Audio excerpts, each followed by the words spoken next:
आप सभी दर्शकों को मेरा नमस्कार। दोस्तों, इस वीडियो के अंदर मैं आपके लिए दो विज्ञापन लेकर आया हूं और दोनों विज्ञापन असिस्टेंट प्रोफेसर से रिलेटेड है।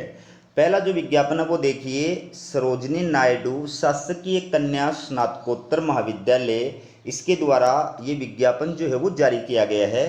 तो विज्ञापन के अंदर क्या कहा है वो आप देखिए। महाविद्यालय में सत्र 2025-26 के लिए जन भागीदारी समिति द्वारा सवित्तीय योजना अंतर्गत संचालित पाठ्यक्रमों में अतिथि विद्वान एवं जन भागीदारी समिति द्वारा विजिटिंग फैकल्टी की अध्यापन व्यवस्था हेतु सादे कागज पर निम्नानुसार आवेदन आमंत्रित किए जाते हैं। तो यहाँ पर अतिथि विद्वान और विजिटिंग फैकल्टी की नियुक्ति करने के लिए ये जो सत्र चल रहा है 2025-26, इसके अंदर सवित्तीय योजना के अंतर्गत जो है ये आवेदन फॉर्म आमंत्रित किए गए हैं। आपको बता दूं कि यहाँ पर आपको सिर्फ सादे कागज पर आवेदन करना है, ठीक है। कोई आवेदन फॉर्म डाउनलोड नहीं करना है। सादे सफ़ेद कागज के ऊपर आपको अपना आवेदन फॉर्म जो है वो करना है और उसके साथ में आपको अपने सारे जो डॉक्यूमेंट है वो लगाने हैं। किस प्रकार से लगाने हैं वो भी आपको बताऊंगा। सबसे पहले आप देखिए कौन कौन से विषयों के अंदर और कितने कितने पदों के लिए ये विज्ञापन जारी किया गया है, प्लस किस विषय के अंदर क्या क्वालिफिकेशन है। तो सबसे बढ़िया बात ये है दोस्तों कि यहाँ पर मास्टर डिग्री के आधार पर ही आप अप्लाई कर सकते हैं। यहाँ पर कोई नेट, सेट, स्लेट, पीएचडी इनकी कोई अनिवार्यता नहीं बताई गई है। तो यहाँ पर देखिए कंप्यूटर साइंस एंड एप्लीकेशंस, इसके अंदर एक पोस्ट है, ठीक है। कौन अभ्यर्थी अप्लाई कर सकता है? एमसीए या एमएससी कंप्यूटर साइंस के अंदर होनी चाहिए और उसके कम से कम 55% मार्क्स होने चाहिए। बीसीए, इसके अंदर एक रिक्त पद है। तो एमसीए किया हुआ या फिर एमएससी किया हुआ कंप्यूटर साइंस वाला जो अभ्यर्थी है जिसके पीजी के अंदर 55% मार्क्स है वो यहाँ पर अप्लाई कर सकता है। हिस्ट्री विषय के अंदर एक रिक्त पद है। तो एमए हिस्ट्री से किया हुआ अभ्यर्थी जिसके मास्टर डिग्री के अंदर 55% मार्क्स है वो यहाँ पर अप्लाई कर सकता है। मैथमेटिक्स, इसमें एमएससी मैथमेटिक्स से किया हुआ जो अभ्यर्थी है जिसके 55% पीजी के अंदर आए हुए हैं वो अप्लाई कर सकता है। हिंदी, इसमें दो पोस्ट हैं। एमए हिंदी से किया हुआ अभ्यर्थी जिसके मास्टर डिग्री के अंदर 55% मार्क्स आए हुए हैं वो यहाँ पर अप्लाई कर सकता है। इंग्लिश, इसके अंदर दो रिक्त पद हैं। तो एमए इंग्लिश से किया हुआ जो अभ्यर्थी है जिसके एमए की पीजी की डिग्री के अंदर 55% मार्क्स हैं वो अप्लाई कर सकता है। साइकोलॉजी, इसमें एक रिक्त पद है। तो एमए साइकोलॉजी से किया हुआ जो अभ्यर्थी है जिसके मास्टर डिग्री में 55% है वो अप्लाई कर सकता है। इसी प्रकार से पॉलिटिकल साइंस, एक रिक्त पद है। एमए पॉलिटिकल साइंस, यहाँ पर मास्टर डिग्री के अंदर 55% मार्क्स सभी के लिए अनिवार्य है, ठीक है। ये आपको ध्यान में रखना है। और संबंधित विषय के अंदर आपके पास में मास्टर डिग्री होनी चाहिए और उसके अंदर 55% कम से कम मार्क्स होने चाहिए, तो उस विषय के अंदर आप अप्लाई कर सकते हैं, ठीक है। संस्कृत, इसके अंदर एक रिक्त पद है। एमए संस्कृत से किया हुआ अभ्यर्थी अप्लाई कर सकता है। कॉमर्स, ह्यूमन रिसोर्स ऑपरेशंस, इसमें एक रिक्त पद है। एमबीए एचआर मैनेजमेंट से किया हुआ जो अभ्यर्थी है वो यहाँ पर अप्लाई कर सकता है। Commerce, banking, financial services and insurance, इसके अंदर एक रिक्त पद है। एमकॉम किया हुआ अभ्यर्थी, किसी भी सब्जेक्ट से एमकॉम किया हुआ अभ्यर्थी यहाँ पर अप्लाई कर सकता है। कॉमर्स लॉजिस्टिक्स, इसके अंदर एक पद है। एमबीए मार्केटिंग से किया हुआ अभ्यर्थी यहाँ पर अप्लाई कर सकता है।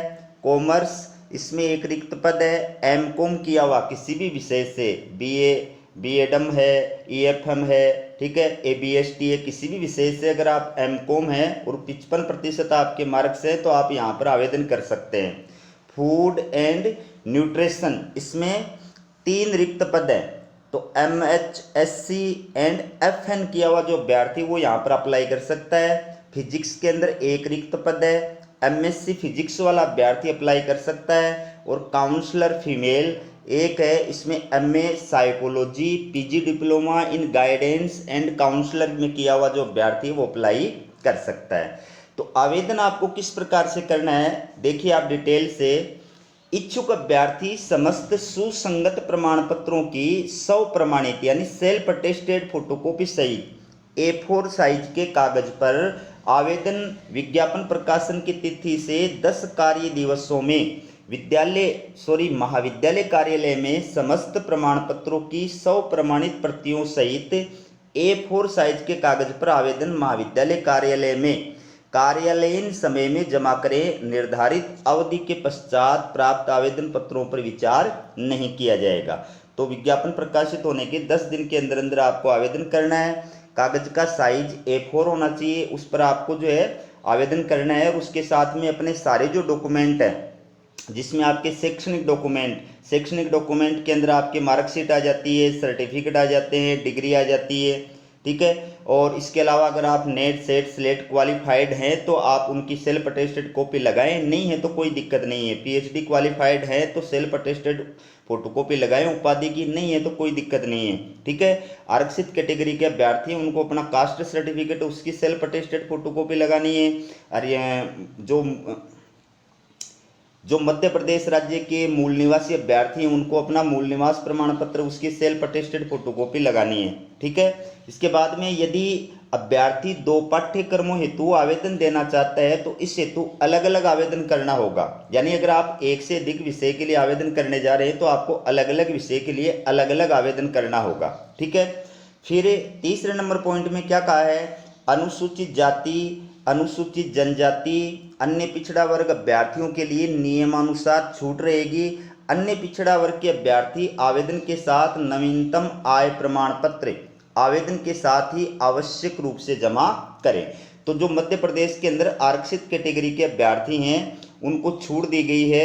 यानी आपके अगर मास्टर डिग्री के अंदर PG के अंदर 50% मार्क्स हैं तो भी आप अप्लाई करने के योग्य हैं। इसके अलावा OBC कैटेगरी का अभ्यर्थी उनको अपना लेटेस्ट इनकम सर्टिफिकेट आवेदन फॉर्म के साथ लगाना है। अन्य जो आरक्षित कैटेगरी के अभ्यर्थी हैं उनको अपना जाति प्रमाण पत्र है उसकी सेल्फ अटेस्टेड फोटोकॉपी लगानी है।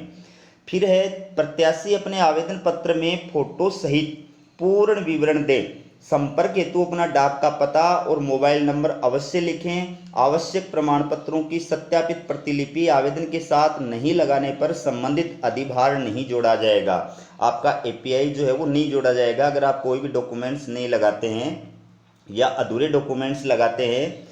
आवेदन समिति जन भागीदारी समिति सरोजनी नायडू शासकीय कन्या स्नातकोत्तर महाविद्यालय शिवाजी नगर भोपाल के नाम पर प्रेषित किए जाएंगे।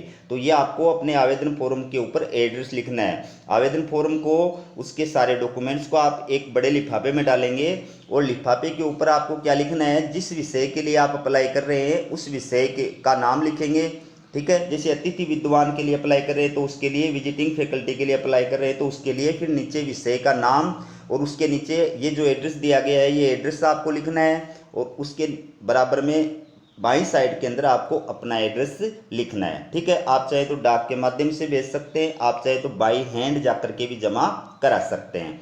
इसके बाद में आगे क्या कहा है, चयन प्रक्रिया पूर्णतः मेरिट एवं साक्षात्कार के आधार पर होगी। मेरिट अंकों का निर्धारण मध्य प्रदेश शासन उच्च शिक्षा विभाग द्वारा जारी आदेशों के अनुसार होना अनिवार्य है। किसी भी विषय का कोई सह विषय नहीं है, यानी जिस विषय के अंदर आवेदन फॉर्म मांगे गए हैं उसी विषय के अंदर आपके पास में अगर मास्टर डिग्री है तो ही आप अप्लाई कर सकते हैं। अदर विषय में यानी रिलेटेड विषय में, ठीक है, रिलेवेंट विषय के अंदर अगर आपके पास में मास्टर डिग्री है तो आप अप्लाई नहीं कर सकते। तो आपका जो सिलेक्शन होगा वो इंटरव्यू के आधार पर होगा और इंटरव्यू के लिए जो पात्र अभ्यर्थी होंगे उनकी मेरिट बनाई जाएगी। मेरिट जो है वो मध्य प्रदेश शासन उच्च शिक्षा विभाग के जारी आदेशों के तहत बनाई जाएगी।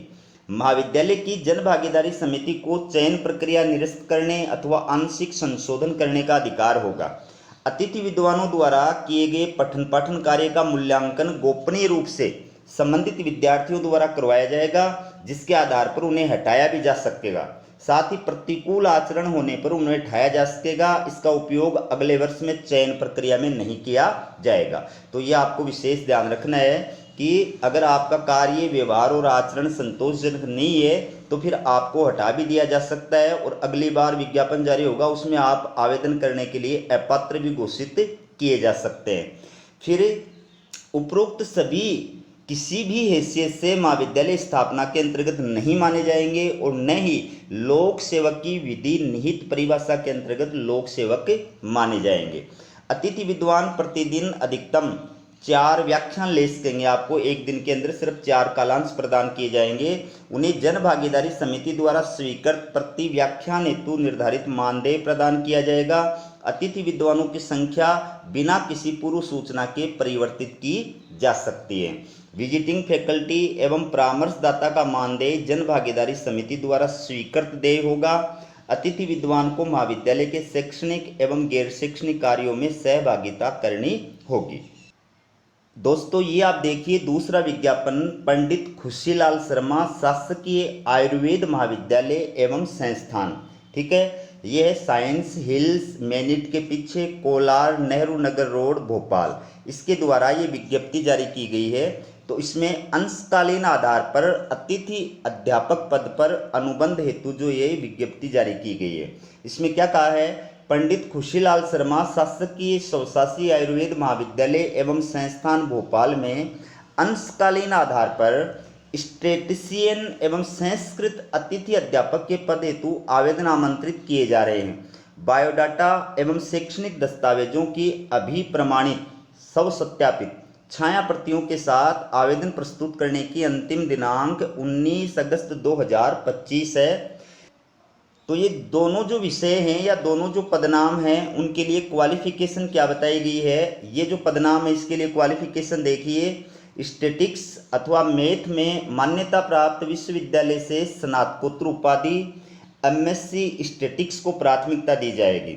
यानी जिसके पास में स्टैटिक्स के अंदर या मैथमेटिक्स के अंदर जो है पीजी की डिग्री है, ठीक है, वो यहाँ पर अप्लाई कर सकता है। लेकिन अगर 2 अभ्यर्थी अप्लाई करते हैं, एक के पास में मैथ से एमएससी की डिग्री है, एक के पास में स्टैटिक्स से एमएससी की डिग्री है, तो यहाँ पर स्टैटिक्स से एमएससी किया हुआ जो अभ्यर्थी है उसको पहले वरीयता प्रदान की जाएगी। दूसरा जो पदनाम है इसके लिए क्वालिफिकेशन क्या है, संस्कृत विषय में मान्यता प्राप्त विश्वविद्यालय से स्नातकोत्तर उपाधि। संस्कृत विषय के अंदर आपके पास में मास्टर डिग्री होनी चाहिए और पीएचडी उपाधिधारी को वरीयता। लेकिन अगर इस विषय के अंदर कोई पीएचडी धारी अभ्यर्थी जो है वो अप्लाई करता है तो पहले उसको वरीयता प्रदान की जाएगी। तो इच्छुक जो अभ्यर्थी है वो यहाँ पर आवेदन कर सकते हैं, कोई आवेदन शुल्क नहीं है। तो दोस्तों आपको हमारी अपडेट कैसी लगी, अगर पसंद आई तो चैनल को सब्सक्राइब करना न भूलिएगा। हमारा वीडियो देखने के लिए आप सभी का बहुत बहुत धन्यवाद।